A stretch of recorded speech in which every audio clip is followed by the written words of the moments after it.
बदल गई। कोयल शादी के बाद जिस घर में आती है वहाँ सास ससुर के सिवा 2 ननदें भी थी, लेकिन दोनों शादीशुदा। कोयल ने सोच लिया था कि वो इस घर को जीत कर रहेगी, लेकिन होता कुछ और है। यार ये कोयल कैसी लगी तुझे? ठीक ही है, बस माँ एडजस्ट कर ले इसके साथ। हम दोनों तो वैसे ही शादीशुदा हैं। चलना कल घर चलते हैं, देखते हैं क्या करती है वो सारा दिन घर पर। ठीक है दीदी, मैं कल आ जाऊंगी। दोनों ननदें मायके आती है, जहाँ पिता बाहर बैठकर पेपर पढ़ रहे थे, माँ अंदर सब्जी काट रही थी और कोयल वो तो कहीं नहीं थी। क्या पापा बाहर क्यों बैठे हैं? बहू ने निकाल दिया क्या? चलिए अंदर देखिए, कैसी लू सी चल रही है। चलिए तो। अरे नहीं नहीं, अंदर लाइट नहीं आ रही है, रोशनी भी कम है और हवा भी नहीं है। मैं तो कहता हूँ तुम दोनों भी जाकर चेयर यहीं लगा लो। क्या माँ, तुम क्यों काम कर रही हो? कहाँ है वो राजकुमारी? अरे सुबह से ही कोयल लगी है, मैंने अभी भेजा है जबरदस्ती कि जाओ जाकर लेट लो। पता नहीं क्यों इतना काम करती है। जब से आई है वक्त पर खाना पीना, वक्त पर दवाई, सब की जिम्मेदारी ले ली है उसने। वो तो हम भी कर रहे हैं ना माँ, अपने ससुराल में सभी को तो करना पड़ता है। उसमें वो नया क्या कर रही है? पापा के सफेद कपड़े कैसे पहले चमकते थे, अब देखो तो कितने मैले कुचैले लग रहे हैं। कौन धोता है? धोती तो बहू ही है, लेकिन क्या करे बेचारी, मशीन ही खराब पड़ी है। सबके कपड़े हाथ से धोना, उसके भी तो मुलायम छोटे छोटे हाथ हैं। हाँ हाँ, और हम लोगों के हाथों में तो चक्का लगाए ना। अरे बस भी करो माँ। दोनों बहनें माँ बाप को काफी भड़काने की कोशिश करती, लेकिन कोई फायदा नहीं होता। पर कहते हैं ना, बेटी तो बेटी होती है उन लोगों के जाने के बाद। क्या बात है माँ जी, कोई आया था क्या? हाँ, वो तेरी दोनों ननदें आई थी। अरे तुम मुझे उठाया क्यों नहीं माँ? मैं भी मिल लेती ना दोनों दीदियों से। अरे ना बेटा, तभी तो तू सोने गई थी। मैंने उन लोगों को खाना बनाकर खिला दिया, चिंता ना कर। कोयल को सास की बात अच्छी लगती है। वो अंदर जाने लगती है कि सास उसे टोक देती है। बेटा, वो तेरे ससुर जी के कपड़े काफी मैले कुचैले लगते हैं, थोड़ा ठीक से धोया कर। हाँ जी माँ जी। कोयल सास को कुछ नहीं कहती, लेकिन रात में जब पति आता है तो कोयल उससे कहती है, सुनिए, पापा के घर के पहनने वाले कपड़े काफी पुराने हो गए हैं। मैंने कई बार उसे धोया, लेकिन उनमें चमक ही नहीं आती। अगर आप कुछ पैसे देते तो मैं पापा के लिए घर पहनने के लिए नए कपड़े लेकर आऊं। हाँ हाँ कोयल, क्यों नहीं, जरूर।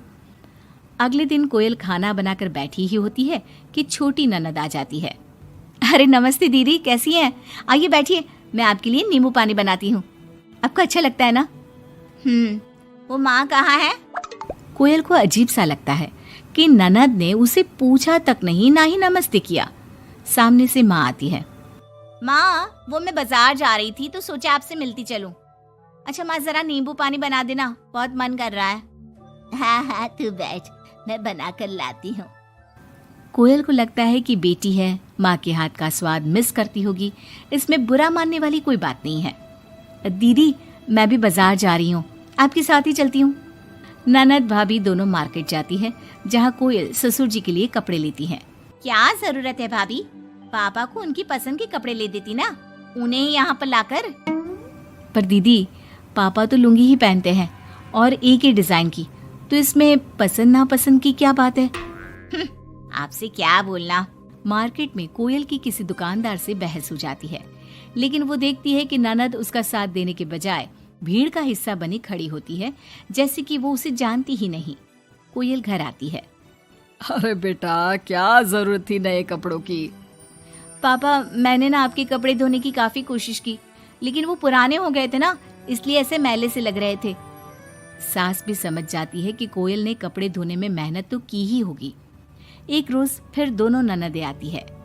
कोयल अब दोनों ननदों को मनाने के लिए कोई ना कोई तरकीब निकालती है। ये साड़ी दीदी को दे देती हूँ, मेरी नई साड़ी है, कम से कम साड़ी देखकर खुश हो जाएंगी। दीदी, ये साड़ी आप ले लीजिए। और छोटी दीदी, मैं आपकी पसंद की पालक पनीर बनाती हूँ, आप लोगों के आने से घर में कितना अच्छा लगता है ना। दोनों कुछ नहीं बोलती। अब तो जब भी दोनों ननदें घर आती, कोयल के सास ससुर को भी भड़काकर चली जाती, जिसके बाद से ही दोनों का रवैया कोयल के लिए कुछ दिनों के लिए बदल जाता। पता है कोयल, मेरी छोटी बेटी सास को घर में एक काम करने नहीं देती, सारा दिन बिठा के खिलाती है। कम से कम तुझे मेरा साथ तो मिला है, क्यों? कोयल कुछ नहीं कहती, लेकिन अब वो थक चुकी थी।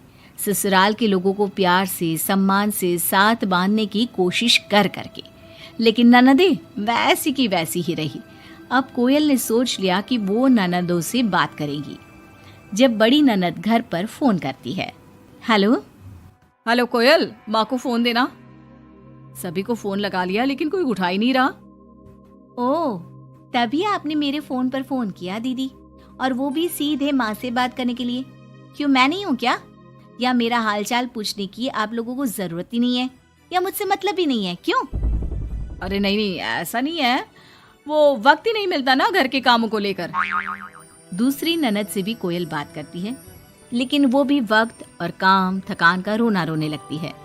कोयल को लगता है कि शायद उसकी ननदों से बात करके उससे सब सॉल्व कर लिया, लेकिन ऐसा होता नहीं है। ननदों का व्यवहार वैसा का वैसा ही रहता है, जिसके बाद कोयल भी कुछ ठान लेती है। एक रोज छोटी ननद घर आती है। कोयल भी उसे नमस्ते करके कमरे में चली जाती है। ना ही उसकी पसंद का खाना पूछती है और ना ही चाय। बड़ी ननद को भी कोयल फोन करना छोड़ देती है, और ना ही उन लोगों के स्टेटस चेक करती है, ना ही उन लोगों के आने पर हालचाल पूछती है। दोनों ननदों को कोयल का बदला रूप अच्छा तो नहीं लगता। क्या बात है कोयल भाभी, आपको हमारा यहाँ घर आना अच्छा नहीं लगता क्या? लेकिन हम भी क्या करें, मायका है, माँ बाप है, तो आएंगे तो सही ना। वो काम है थोड़ा, मैं अपने कमरे में जा रही हूँ। जो भाभी ननदों के आगे पीछे लगी रहती थी, उन लोगों के खाने पीने से लेकर हर बात का ख्याल रखती थी, उसका बदला रूप दोनों ननदों को अखरने लगता है। क्या बात है कोयल, अब हम लोगों से बात भी ज्यादा नहीं करती, ना ही फोन करती है। वैसे तो आप लोग भी मुझे कभी नहीं पूछती थी ना, आती तो सीधा माँ के कमरे में। फोन में मुझे तब करती जब घर में किसी का फोन ना लगता हो, और करती भी तो सीधे माँ से बात करा दो। मेरे हाथ का ना खाना खाती, ना सीधे मुंह बात करती। तो मैंने भी अपनी दुनिया में जीना सीख लिया है। अब मैं मस्त हूँ और खुश हूँ। नमस्ते। ये बोलकर कोयल वहां से चली जाती है अपनी दुनिया में।